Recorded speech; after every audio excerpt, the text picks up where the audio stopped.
YouTube channel. අද මම ඔයාලට වීඩියෝ කරන් ඉන්නේ ගෞතම බුදුරජාණන් වහන්සේගේ දෙමඟුල සිහි කරන්න වෙසක් පොයට මම කොහොමද සූදානම් වුනේ කියලා.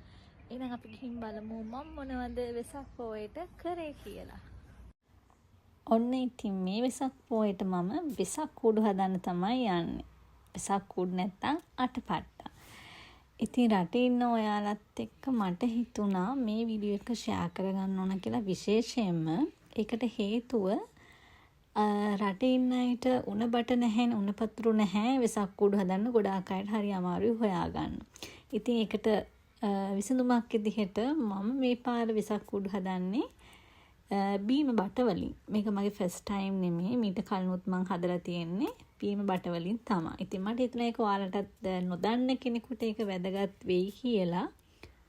ඒ නිසා මට හිතුණා වීඩියෝ එකක් කරන්න ඕන කියලා. ඉතින් මුලින්ම කරන්න ඕන බීම බට අරගෙන බීම බට් දෙකක කොන් දෙක පොඩ්ඩක් ඉටිපන්දමෙන් රත් කරලා එකට එක තියලා තද කරපුවම ඒවා එකට මේ ඇලවිලා හිටිනවා. මොකද මේක ප්ලාස්ටික් නේ, උණු වෙනකොට නිකම්ම ඒවා එකට ජොයින්ට් වෙනවා. ඉතින් පරිස්සමින් කරන්න ඕන. මොකද ඕනට වඩා ඉටිපන්දමෙන් රත් කරන්න එපා. එතකොට අර ප්ලාස්ටික් උණු වුණාම ඇඟිලි වල ඇලෙන්න ඉඩ තියෙනවා. ඒ නිසා පරිස්සමින් ඒක කරන්න ඕනේ. ඉතින් පිටරට ඉන්න ඔයාලට මේ වගේ දේවල් කරන්න කාලේ හරි අමාරුයි. විශේෂයෙන්ම තමන්ගේ රාජකාරීත් එක්ක කාලය මැනේජ්මන්ට් කරගන්න. ඉතින් හරිම ලේසි බීම බට වලින් අටපට්ටම් හදන එක. මේ අර උණ බට කපාගෙන ලොකු කාලයක් වැය වෙනවනේ. ඉතින් මේකට හැම ලොකු කාලයක් යන්නේ නැහැ.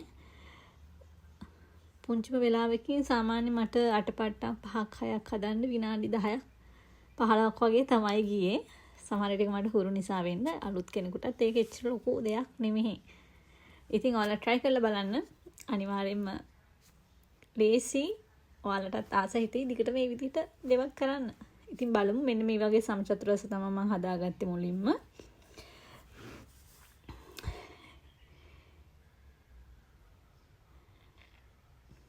මම නම් අටපට්ටම් 5ක් 6ක් හදන්න හින්දා ඉතින් මේ වගේ ගොඩාරියක් හැදුවා එකපාර. ඊට පස්සේ අටපට්ටම හදන්න කරන්න ඕන අපි සාමාන්‍ය අටපට්ටම මේ කම්බියෙන් බඳිනවනේ කොන් දෙකක් එකතු කරලා. ඒ විදිහට මේකෙත් ඒ කොන් දෙක අරගෙන ඉටිපන්දමට රත් කරලා අර විදිහටම එකට එක තියලා අලවන්න තමයි තියෙන්නේ. මේ වෙලාවේ නම් චුට්ටක් වැඩිපුර රත් කරන්න. මොකද එක කොනකට බට 4ක කොන එකතු වෙනවනේ. ඉතින් එතන බට 4ක් එහෙනම් පොඩ්ඩක් ශක්තිමත්ව තියෙන්න ඕනේ. ඒ නිසා චුට්ටක් වැඩිපුර රත් කරන්න. හැබැයි පරිස්සමින් ඇඟිලි පුච්ච ගන්නේ නැතිව.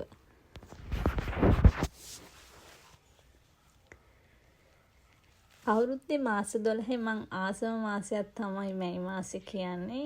විශේෂයෙන්ම බෞද්ධ කෙනෙක් නිසා වෙන්නත් ඕනේ. නැත්නම් මං මේ මාසෙට හරිම කැමතියි. මම ගෙදර ඉන්නකොට අනිවාර්යයෙන්ම වෙසක් කූඩුවක් හදනවාමයි. එකක් නන් නෙමෙයි, ලංකාවෙත් ගොඩක් හදනවා මේ වගේ. සතියකට දෙකකට කලින් ඉඳන් සූදානම් වෙන්නේ. මොකද බට කපලා ඒවා පිළිවෙලට සුද්ධ කරලා ඉතින් වැඩ ගොඩක් තියෙනවා ලංකාවේ නම් වෙසක් කූඩු හදනකොට. මෙහෙනම් මට දවස් 2ක් 3ක් වගේ ඇතුළත මම මේවා හැදුවේ. මට හැම ලැබෙන පුංචි කාලෙන් මම මේ දේවල් ටික ටික හදාගත්තා. එක දවසක් නම් රෑ 12 විතර වෙනකනුත් ඇහැරලා හිටියා. මොකද මට ඉවර කරගන්න ඕන නිසා ඉරිදා වෙනකොට.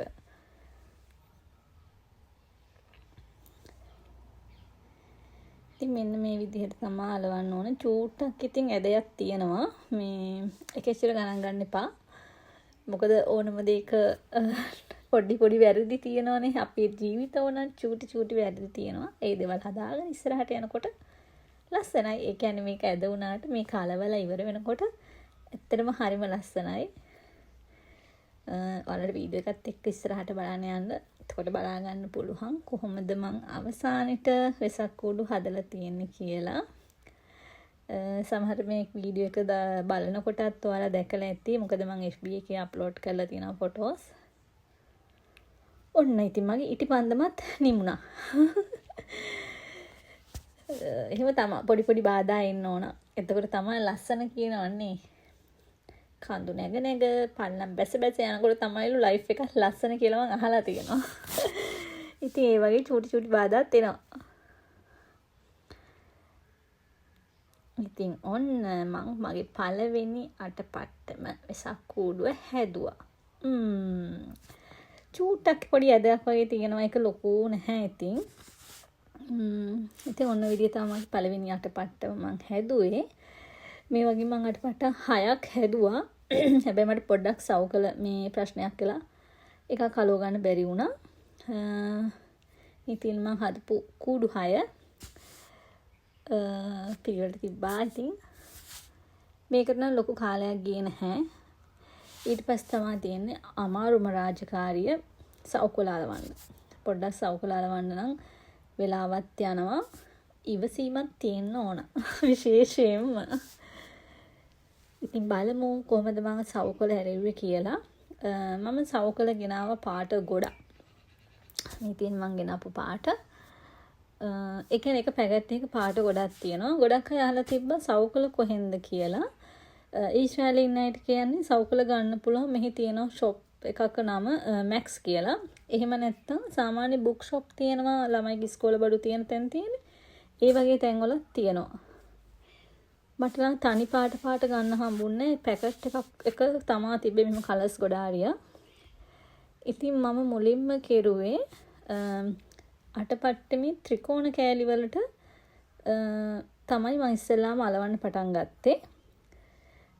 මුලින්ම මම කූඩු 6ේම ත්‍රිකෝණ වලට සුදු පාට ඇලෙව්වා. මොකද මම ඩිසයිඩ් කරන් තිබ්බා කූඩු වෙන කලර්ස් වලට හදන්න හැම කූඩුවකටම සුදු වයිට් කලර් එක අලවනවයි කියලා. ඉතින් ඒ නිසා ත්‍රිකෝණ වලට මම සුදු ඇලෙව්වේ හැම කූඩුවකම. ඔයාලට මම පාප හදන හැටි නම් කියා දුන්නේ නැහැ. මොකද පාප හදන හැටි හැමෝම දන්නවනේ. ඉතින් ඒක ලොකු දෙයක් නෙමෙයි. ඒ හින්දා මම ඒක වීඩියෝ එක ඉතින් කරේ නැහැ. මේ සවුකලෙත් හොඳ පිටයි ඝන පිටයි කියලා දෙකක් තියෙනවා. පොඩි ෂයින් එකක් තියෙනවා මේ හොඳ පැත්තට. ඉතින් ඒක තෝරලා බලලා මේ අලවනකොට බලන්න ඕනි. මෙන්න මේ විදිහට තමයි මගේ පළවෙනිම කූඩුවේ මම සවුකලේ අලවන්න පටන් ගත්තේ. පොඩ්ඩක් මං එළියට ආපු නිසා එළියේ ඉඳන් තමයි කූඩුව අලවන්න ගත්තේ. ටිකක් හුළඟ. මේ ඉතින් හුළඟ ටිකක් සැරයි අද.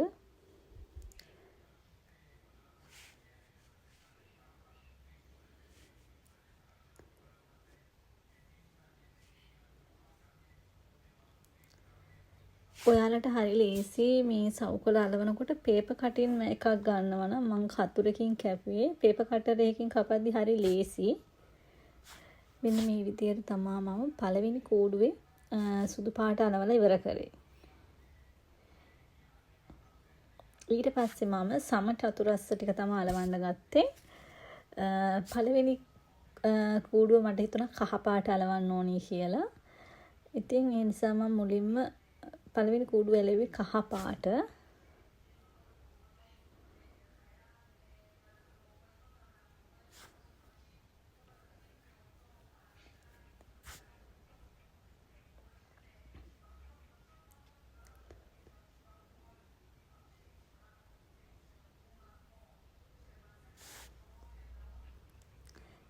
ගොඩ වෙලාවක් ගියේ නම් සවුකල අලවන්න තමා. මේ මොකද ලේසි නැහැ. ඉතින් ටිකක් අමාරුයි. කවුරු හරි කෙනෙක් උදව්වට හිටියා නම් ඉතින් චුට්ටක් ලේසි. තනියම කරනකොට ටිකක් ඉතින් කාලය යනවා.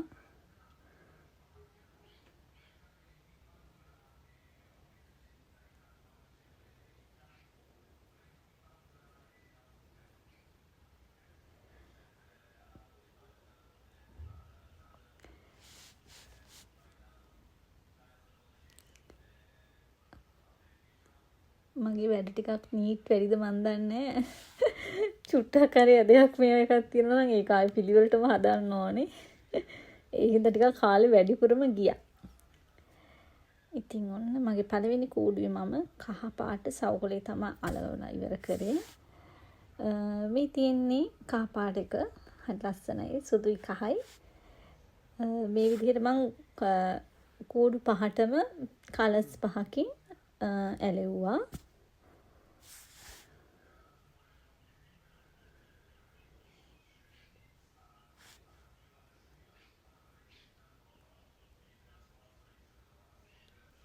අනිවාර්යෙන් මතක තියාගන්න මේ සමචතුරස්‍ර දෙකකට කොලාලවන්නේ නැහැ. ඔක්කොම ටික වහන්න එපා. එහෙම වුණොත් බල්බයක්වත් ඉටිපන්දක්වත් පත්තු කරන්න තැනක් නැති වෙනවා. දැන් තියෙන්නේ අටපටන් වලට මේ ලස්සනට ඩෙකරේෂන් එකක් කරන්න. ඉතින් මම ඒකට මේ වගේ සමචතුරස්‍ර වගේ වෙන විදිහට ඉස්සෙල්ලාම කොළ ටික කපා ගන්නවා. ඒ කපාගෙන මම මලක් කපන්න තමයි ඉස්සෙල්ලාම හදන්නේ. මේක ඉස්සෙල්ලාම දෙකට නමනවා. ඊට පස්සේ දිග අතට ආය අනිත් පැත්තටත් නමනවා. එතකොට එන්නේ මේ වගේ කොළයක්. ඊට පස්සේ මේක හරියට මෙහෙම මැදින් ත්‍රිකෝණයක් වෙන විදිහට නමා ගන්නවා. එතකොට තියෙන්නේ මෙන්න මේ විදිහට. මේක ඊට පස්සේ ඔයාලට අතින් කපන්න හුරු නැත්නම් මෙහෙම පැන්සලකින් අඳ ගන්න හරි පුළුවන්. මෙහෙම වක්‍ර විදිහට. මම නම් අඳින්නේ නැහැ. මගේ අතට හුරු නිසා මම කපනවා කෙලින්ම.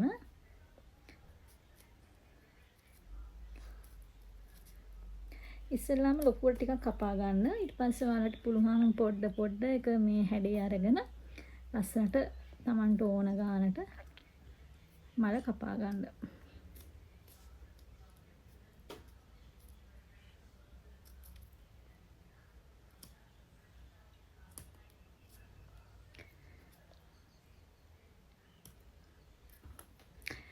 ඉතින් මේක දිගාරිනකොට ඔන්න තියෙනවා ලස්සන මලක්. ඔය නැති ලස්සන මලක් තියෙන්නේ.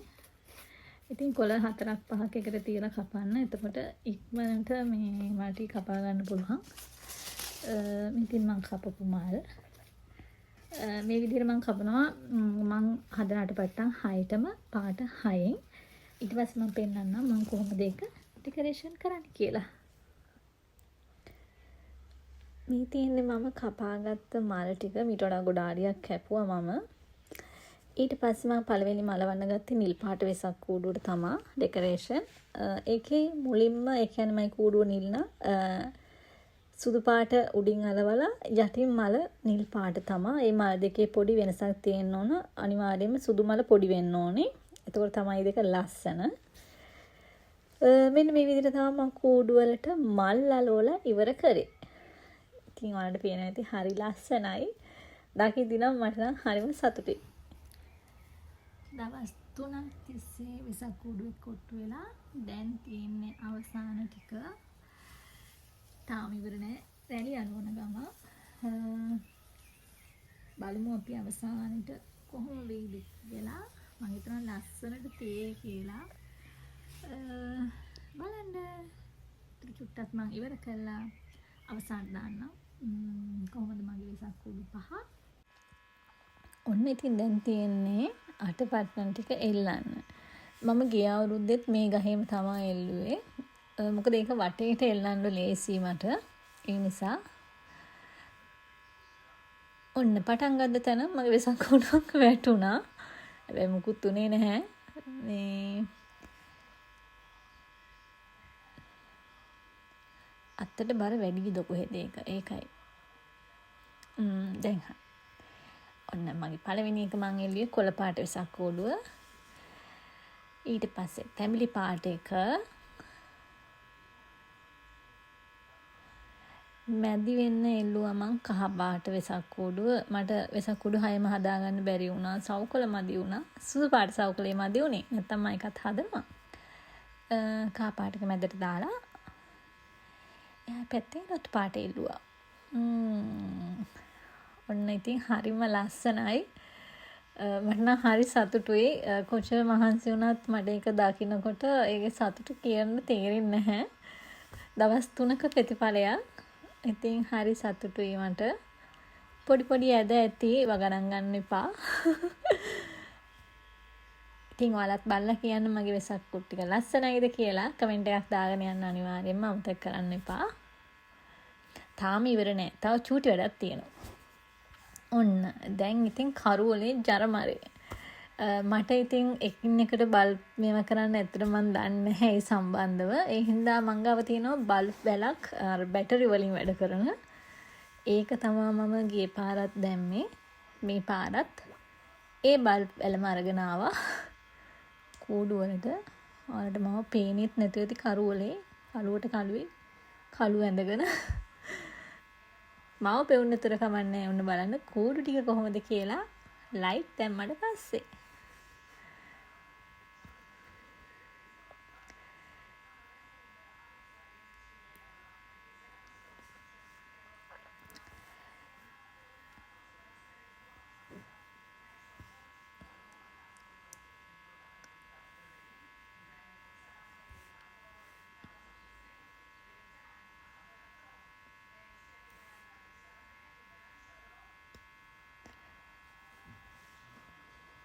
ඒකත් සෙට් කරන්න ගියාම චුට්ටක් ඉතින් වෙලා ගියා.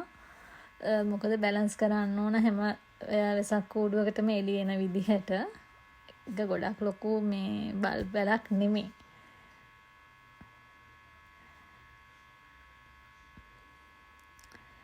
කොහොම හරි ඉතින් ඔන්න අවසානයේ ලයිට් දැම්මා.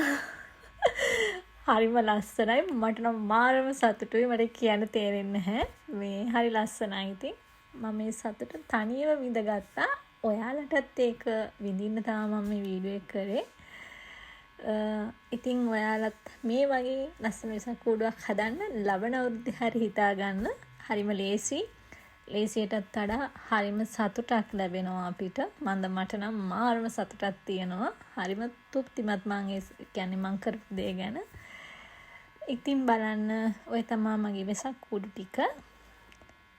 දවස් 3ක මහන්සිය මගේ.